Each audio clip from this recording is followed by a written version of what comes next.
Ouais les potox, c'est Antox et bienvenue dans cette nouvelle vidéo consacrée à la critique de l'épisode 35 des 50 de la saison 2. Comme d'habitude ça va spoiler de partout, donc je vous invite à regarder l'épisode de votre côté dans un premier temps et ensuite de revenir sur cette vidéo pour qu'on puisse en discuter tous ensemble. Nous reprenons donc directement le jeu et comme on pouvait s'y attendre, il y a des stratégies qui sont en train de mettre en place quant à la bonne technique. Tu as par exemple Mel qui propose à Alex en fait de le tenir complètement en mode un peu balançoire, mais c'est ultra risqué sachant qu'en plus comme il est relativement grand, donc potentiellement relativement lourd, je pense pas que ce soit une bonne strat. De l'autre côté tu as Simon qui propose justement de garder les pieds collés pour faire justement cet effet de levier. C'était la technique que j'avais proposée justement la semaine dernière et pour moi c'est la technique qui est la plus simple en fait et la plus efficace à mon sens. Après ça m'a fait rire parce que Simon en montrant il a un peu poussé Antoine et du coup il a failli tomber le pauvre. Ça aurait vraiment été une élimination débile hein. Aussi comme la team, comme l'une des teams pardon ne compte que 4 joueurs, ils ont forcément un avantage. C'est totalement légitime hein, pour compenser forcément le fait qu'ils soient en sous-nombre. Et tu as le lion qui décide comme avantage de leur octroyer la réduction d'une ki. Et ça m'a fait rire parce que Amélie elle était pas spécialement contente, elle était déçue en fait. Elle était toute contente au début parce qu'on lui donnait un avantage et au final elle voit que c'est juste une petite ki qui est enlevée et en plus pas la ki qui est tout au bout, une ki qui est juste à l'entrée, donc une ki facile en fait. Au final elle était pas spécialement contente et ça m'avait fait quand même assez rire. Bon finalement globalement ils font tous plus ou moins la même strat, donc ils bloquent leurs pieds et ils essaient un petit peu de tanguer en donnant un peu plus de jeu par moment. Pour moi je vous l'ai dit hein, pour moi c'était vraiment la strat la plus simple et la plus efficace. Après je savais pas réellement ce que ça donnait parce qu'encore une fois avec les distances j'étais pas spécialement sûr que ça pouvait atteindre. D'ailleurs il y a quelques personnes qui n'arrivaient pas à atteindre le bout. La team de Julien, Flo et tout le bordel avait appliqué exactement la même strat sauf que eux ça ne marchait pas en fait. Et justement c'est notamment à cause de la taille d'Anaïs, c'est ce que je vous ai dit hein, le jeu serait totalement inégal à ce niveau là. Après comme ils sont plusieurs il suffit juste de mettre un grand. Le problème c'est comme il est lourd il faut gérer la répartition du poids. Notamment bah, justement c'est la personne qui passe juste après, c'est Flo. Le problème c'est que lui à contrario il est trop lourd, donc il y a un problème d'équilibre. C'est un problème vraiment de balance parce qu'ils sont juste trop proches de Flo. En fait cette team là elle a vraiment une très mauvaise technique parce que ils ont pas réussi à gérer la répartition. Forcément si Flo il doit atteindre là-bas, bah, il faut un bascule complètement de l'autre côté, sauf qu'ils sont tous plus ou moins au milieu, donc forcément Flo il peut pas atteindre les ki parce que sinon tout le monde tombe. Pour moi ils ont vraiment mal géré leur stratégie. D'ailleurs Colette elle m'avait fait un peu rire parce qu'elle avait dit en interview il doit faire 3 fois mon poids, et mais justement c'est pas une excuse parce que je pense pas que Julien, Colette, Anaïs et Gary sont plus lourds que Flo hein. Peut-être 3 fois son poids ok, mais les 4 d'un coup je ne crois pas, non. Gary au final est volontaire et au final ça marche également très bien, en tout cas pour les premières, parce que malheureusement ça va pêcher un petit peu sur la fin. Par contre on est d'accord que Colette était absolument inutile hein, dans la team, parce qu'elle était en train de le tenir mais elle tenait son bras, mais genre si Gary tombait elle avait aucune force parce qu'elle avait pas d'appui ni rien. Donc en soi elle servait à rien là. En fait c'est ça le problème de l'équipe, c'est qu'au lieu de se répartir correctement, non il y a des personnes qui sont à côté, ce qui fait que le problème c'est qu'ils ont pas assez de force. Ça me fait rappeler justement un truc qui s'est passé, c'est un drama un petit peu où t'as une personne, un bodybuilder qui s'est fait briser la nuque en faisant un squat. Peut-être que vous avez déjà entendu parler de cette histoire là. Bah en fait le gars qui était censé le sécuriser il servait à rien. Bah j'ai un peu l'impression que c'est un peu le même cas. Bon moins grave quand même parce que là on parle de la vie de quelqu'un, mais j'ai un peu l'impression que c'est le même délire. Par contre il y a une autre team, c'était la team avec Myriam, il y avait Antoine aussi et d'autres personnes, forcément je me souviens plus de tout le monde, mais cette team là avait une très bonne technique. En tout cas Myriam avait une excellente technique parce que elle tenait directement les pieds d'Antoine avec ses mains. Et en fait c'est vrai que le lion n'a pas spécifié certaines particularités, certaines caractéristiques. Tout le monde doit se tenir de telle manière, non, tu étais libre de faire ce que tu veux. Donc en soi elle a extrêmement bien joué le coup et je comprends pas pourquoi les autres ne l'ont pas copié, surtout en fait la team de Julien et tout, parce qu'ils étaient vraiment très mal partis hein. Et donc bah, bien évidemment c'est cette équipe là qui a été les premiers à réussir à récupérer donc toutes les quilles. Donc la team en question, je l'ai sous les yeux, c'est Romain, Myriam, Simon, Antoine et Jess, donc ils sont tous sauvés. J'avoue que sur la fin j'ai eu un peu peur pour Antoine parce qu'en récupérant la quille il a un petit peu tombé, enfin il a un petit peu touché le sol avec sa main, enfin avec la main qui tenait la quille. Et du coup je me suis dit, est-ce que le lion, en plus il y avait le sound design avec un gros ou en mode vraiment peut-être qu'il a commis une erreur, tu vois. Du coup moi je me suis dit, est-ce que le lion va le laisser ou pas.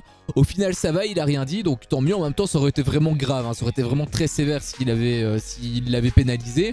Mais le montage, du coup, j'ai pas trop compris pourquoi ils avaient mis autant de tension. Après, c'était peut-être juste pour dire, voilà, il a réussi le jeu. Mais vu ce qui s'est passé, ça prêtait quand même un petit peu à confusion. Au final, j'ai quand même été content qu'Antoine n'avait rien, parce qu'encore une fois, ça aurait été vraiment assez grave, assez strict, assez sévère de le pénaliser juste pour ça. Puis en revenant sur la team de Flo et tout, moi, ce que j'ai pas compris quand je vous ai dit avec la répartition, au final, c'était Gary, donc, qui était le mec qui devait récupérer les quilles. Et j'ai pas compris, si Flo était aussi lourd, pourquoi est-ce que c'est lui qui enchaîne Gary? Pourquoi est-ce que c'est pas lui qui est tout derrière? Et tout simplement mettre une répartition plus égale par rapport au poids. Si tu as un mec qui fait 100 kg et que l'autre fait 50 kg, tu vas pas le mettre directement après, parce que du coup c'est à dire que tu as 150 kg contre potentiellement. Après je sais pas, peut-être que eux-mêmes au total faisaient 150 kg et que la balance s'équilibrait. Ça avait l'air de marcher au début, mais vu la fin, je suis pas certain que c'était une bonne strat. Anaïs d'ailleurs, elle a fait une grosse erreur parce qu'au final elle était trop pressée et malheureusement sa team elle l'a pas suivi, ce qui fait que Anaïs est tombée et c'est la première à être éliminée. Stéphanie, elle m'avait fait rire parce que justement elle essayait de récupérer les dernières quilles qui lui restaient, sauf qu'elle était trop petite et du coup elle était énervée de ouf, elle hurlait, ça me faisait rire. Enzo en interview aussi, il lâche des punchlines mais de l'espace. Réellement je tiens quand même à m'excuser pour Enzo parce que j'avais dit que je l'appréciais pas et tout, ce qui était quand même le cas au début à cause du fait qu'il soit arrogant etc. Sauf que là je dois avouer que les petites punchlines et tout j'ai plutôt bien aimé, et même par rapport à la fin de l'épisode, j'avoue que j'étais beaucoup plus d'avis de son point de vue que du point de vue de Simon, ce qui est étonnant à dire, puisque à la base je préfère Simon que Enzo. Mais Enzo en interview il avait dit Alex le calamar gainé, du coup ça m'avait fait ultra rire. La deuxième équipe à être sauvée, c'est Alex, Vivian, Mélanie, Julie et le fameux Enzo. D'ailleurs, est-ce que Julie était utile? Est-ce qu'elle était pas un peu comme Colette où elle tenait une personne mais sans réelle force, sans rien donner réellement?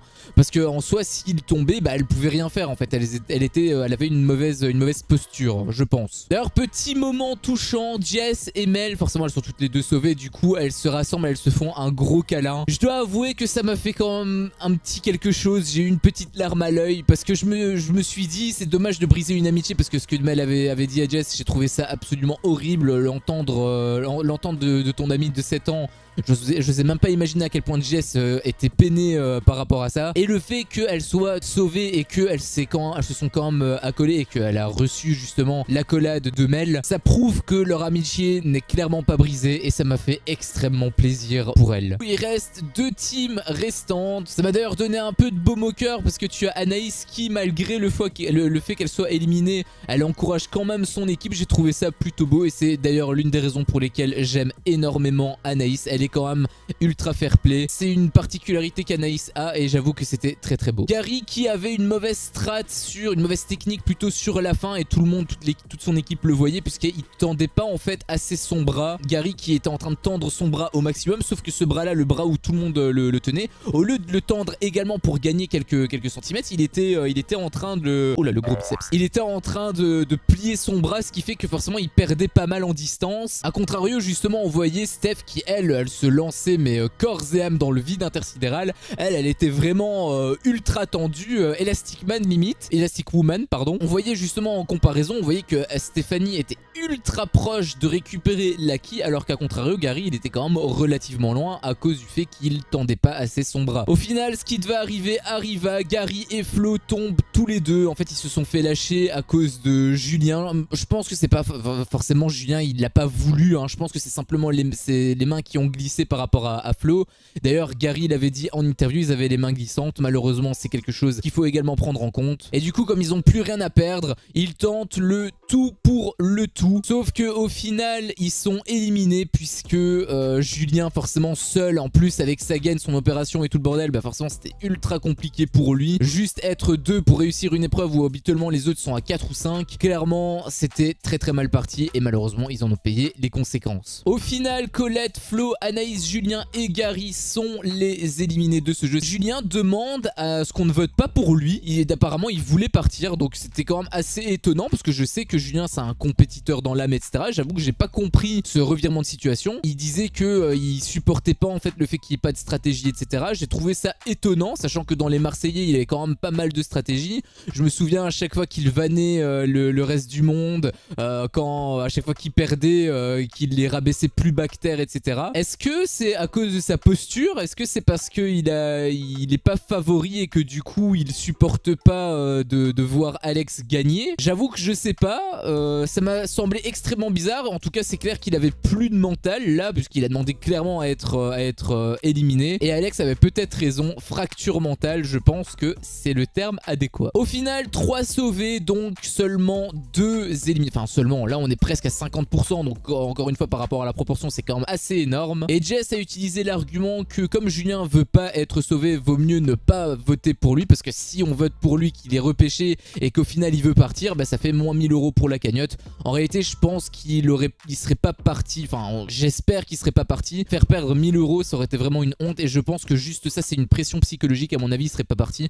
Mais bon, comme il l'a demandé, personne n'a voté pour lui. D'ailleurs, ça a été le premier à être éliminé. Au final, tout le monde était un petit peu d'accord à ce que Julien et Gary soient les 2 éliminés, et ça m'a semblé d'ailleurs très étonnant par rapport à Simon, puisqu'il voulait même pas se battre en fait. Bon, je peux comprendre son point de vue, c'est parce que comme tout le monde disait Julien Gary, bah, il était trop énervé, il s'est dit ok, c'est déjà joué d'avance, autant baisser les bras. Ce qui est complètement stupide, parce qu'au final, Vivian, lui, il défendait Gary corps et âme. Est-ce qu'il a fait ça pour sauver, enfin pour aider indirectement Simon? C'est ce que je pensais au début, mais vu l'altercation qu'il y a eu à la fin, je suis pas certain que les 2 amis soient sur la même longueur d'onde. D'ailleurs, Julien, qui lui voulait partir, il a quand même dit qu'il aurait aimé que Colette ou Flo partent avec lui, donc il n'est pas spécialement compète, mais en réalité il reste quand même assez compète, même s'il avait envie de partir, hein. En tout cas, c'est ce qu'il avait dit en interview, et une fois que tous les éliminés, ou tous les nominés plutôt, je préfère les appeler comme ça, une fois que tous les nominés sont sur l'estrade, tu as les votes qui commencent. La première à être sauvée avec 13 voix sur 14, c'est Anaïs, suivie de Colette avec exactement le même nombre de voix, donc forcément Colette, elle était contente. Et puis tu as les fameux éliminés, comme j'ai dit plus tôt, avec 2 voix sur 14, t'as Julien qui a été éliminé. J'ai envie de dire pas vraiment de surprise. Les 2 qui ont voté, il y avait Myriam qui était dedans. Le deuxième, je sais pas c'est qui, mais on sait que l'un des 2 était Myriam. C'est surtout pour ne pas qu'il parte avec 0 voix. Après, même s'il avait 0 voix à ce stade de l'aventure, et surtout vu qu'il voulait, de toute façon, il a demandé à ce qu'on ne vote pas pour lui, ça aurait absolument rien changé. En réalité, je pense que Myriam, elle a fait un vote blanc en fait. Et donc, ça se joue entre Florian et Gary, et au final, c'est la première fois que c'est arrivé depuis le début de cette saison. Égalité parfaite, 7 voix de partout, donc forcément ils doivent revoter. Gary qui a dit quelque chose de très pertinent, il avait dit en interview sur quels critères vont-ils se baser cette fois-ci, parce que si c'est sur le mérite, bah lui c'est clairement le moins méritant, donc ça devrait être Flo qui devrait réintégrer l'aventure. Par contre, si c'est plutôt d'un point de vue communauté, d'un point de vue sociabilité, j'imagine, dans ce cas-là, clairement, Gary apporte beaucoup plus de choses par rapport à la bonne humeur dans le château que Florian. Ça, c'est clairement la phrase qui m'a fait changer complètement d'avis sur Gary, puisque j'avais dit il y a plusieurs épisodes par rapport à ce qu'il avait dit, le fait qu'il s'était emboucané avec Florian alors que c'était pas spécialement légitime de sa part, et surtout la phrase qu'il avait dit par rapport à Kamel alors que lui-même était un petit peu... Enfin, il était justement en bonne posture, et du coup, est-ce qu'il avait utilisé, est-ce qu'il avait dit cette phrase parce que ça l'avantageait lui indirectement? Je sais pas, c'est ce que j'ai pensé, mais quoi qu'il en soit, par rapport à ça, j'avoue que je l'ai relativement mal vu, et les dernières éliminations, j'ai voulu qu'il saute uniquement à cause de ça, parce que pour moi, il avait une petite rupture, il avait un peu baissé dans mon estime. Sauf que baisser dans mon estime, ça veut pas dire que je le déteste. Pour moi, c'est la plus belle surprise en fait que j'ai eue vu cette saison. Et la phrase en fait qu'il a dit, cette phrase là, ça montre qu'il est quand même lucide, que c'est pas clairement un mauvais gars. De toute façon on le voyait, je veux dire, sur sa tronche, ça se voit que c'est pas un mauvais gars. Et comparé à Florian, je dois avouer que Florian c'était l'une des personnes que j'aimais bien parce que je trouvais qu'il était assez compétiteur et tout. En plus il était relativement intelligent, etc. Sauf que bah au final j'ai pas spécialement d'attache par rapport à Florian, alors que Gary clairement j'en ai beaucoup plus. Malgré ce qu'il avait dit avec Kamel et l'emboucanade qu'il a eu avec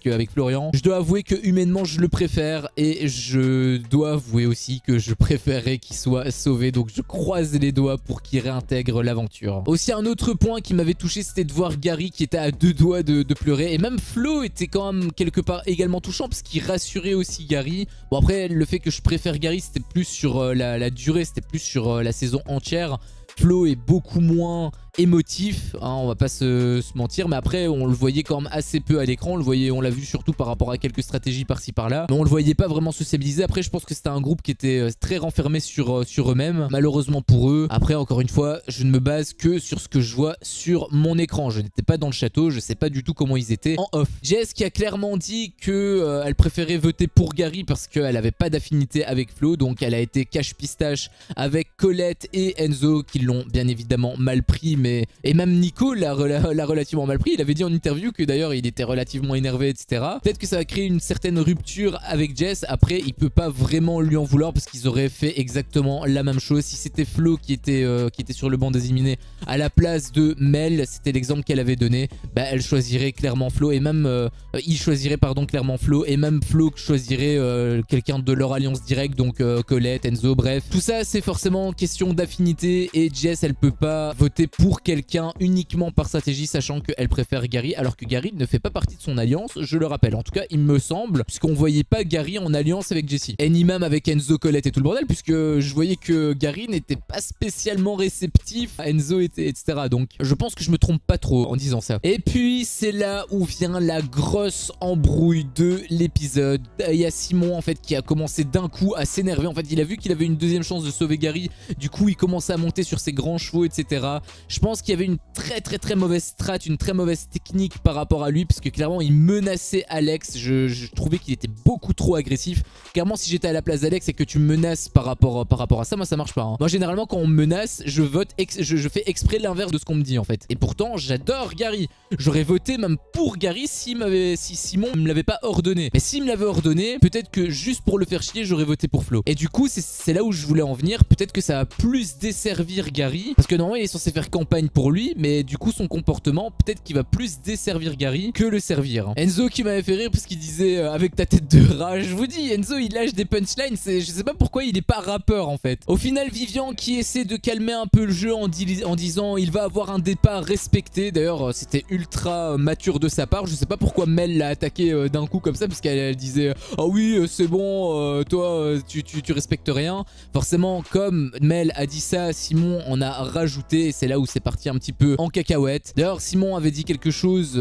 qui m'a pas spécialement plu, parce qu'il avait dit en interview pour l'instant dans l'arène je gagne donc tu te tais, ce qui n'a absolument aucun sens puisque Vivian aussi en fait gagne dans l'arène. Du coup ils sont juste ex aequo, en fait il doit pas se taire parce que lui il gagne alors que Vivian lui-même gagne également. Bref, je pense que il a très mal joué le coup. Simon, je l'ai trouvé beaucoup trop agressif, et c'est l'un des points qui me fait un peu moins aimer davantage Simon. D'ailleurs c'est pour ça que je disais que je tenais plus avec Enzo qu'avec Simon, parce que je trouvais que Enzo avait un point de vue qui était totalement, qui se défendait totalement, alors que Simon, à cause de son agressivité, je pense que ça va pas le faire. Au final ils arrivent et le lion dit que à 11 voix contre 5 il y a un joueur bien évidemment qui est sauvé, donc il y a quand même une grosse proportion. J'ai vraiment peur pour Gary parce qu'à cause du comportement de Simon, peut-être qu'il va être éliminé à cause de lui, ce qui serait absolument honteux. Vraiment je détesterais Simon rien que par rapport à ça, hein, parce que moi je veux quand même revoir Gary.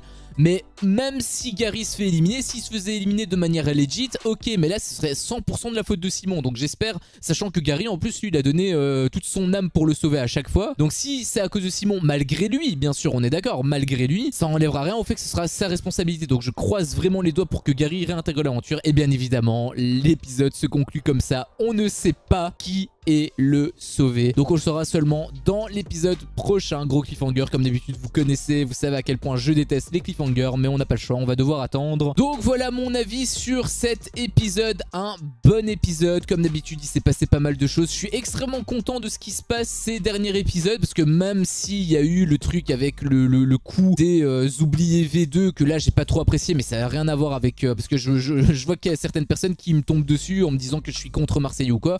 Je le précise, je suis pas contre Marseillais, hein. J'adore les Marseillais, j'adore Héloïse, j'adore Naka, j'adore Julien. J'avoue que Manon, je l'aimais un peu moins, je l'aimais plus par extension par rapport à Julien, et du coup son élimination ne m'a pas spécialement touché plus que ça. Par contre, je dois avouer que pour Julien, je suis relativement triste. Pour Héloïse et Naka, j'étais quand même assez déçu. Bon, au final, ils ont réintégré l'aventure un peu injustement, je trouve, parce que pour moi, ils ont changé les règles de manière complètement random, et je trouve ça surtout inégal, encore une fois, je le rappelle, par rapport aux autres éliminés. Ça n'a rien à voir avec Jessie. Si c'était Jessie qui était dans ce cas-là, j'aurais dit exactement la même chose. Pour moi, il y a un avantage, il y a un favoritisme. Pourquoi est-ce que c'est pas Bastos qui a réintégré l'aventure? Moi, c'est plus par rapport à ça, hein. Si c'était Jessie qui était dans ce cas-là, j'aurais été un peu plus content parce qu'elle aurait été repêchée, oui, parce que je supporte Jessie, mais ça n'enlève en rien que le jeu, le principe même m'aurait fait chier, parce que c'est complètement injuste pour les autres éliminés, encore une fois, je le rappelle. Malgré ça, je dois avouer que je suis quand même assez content de ce qui se passe. Encore une fois, j'espère que ça va se poursuivre sur cette voie-là. Cette vidéo donc s'achève ici. Si vous aimez mon contenu, faites-le moi savoir en me laissant un énorme pouce bleu. À chaque fois que je vois ça, je vois que mon contenu plaît, donc moi, ça me motive à continuer. Si t'es pas encore un peu tox, qu'est-ce que tu attends pour me défoncer ce gros bouton rouge? N'hésite pas à activer la cloche pour ne rien louper, et je te dis à la prochaine pour une prochaine vidéo. Ciao.